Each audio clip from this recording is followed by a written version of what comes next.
And I actually think that with everything that's happened, there's a real silver lining, just like we were saying, that business is changing, and it needs to change.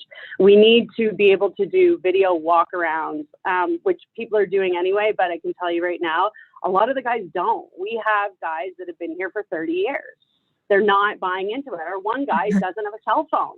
We're like, listen, this is a kind of a survival of the fittest type thing. Like, Well, that's actually a really good point. I mean, your dealership is not isolated that way, right?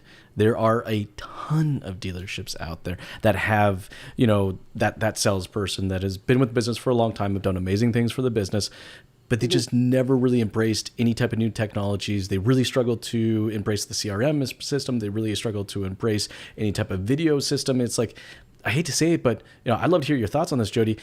Do you think, the day of the old dogs are done? I don't want to say that, because at the same time, we're in this bubble where a large portion of our audience, so we have 4 brands, and Cadillac and Buick, well, guess what? They attract an older audience. So, I mean, our biggest seller are Chevy trucks, GMC trucks. That's huge. We do the fleet program. We've got our fleet guys for that. So there's still a place for them, obviously, right now. They've got their customer base, but when it comes to new leads and everything right now, our younger guys, I'm feeding it to our younger guys right now. You've got to be able to jump on Zoom meetings. You got to be able to do walk around videos and feel comfortable on video. You got to do that. And one of the other cool things, thank goodness, because we were just talking about digital retailing, is we just jumped on Moto Insight. I don't know if you know that, the digital retailing tour. Yeah, very cool product. We just signed on with them right before this. So we were scheduled to launch April 6th.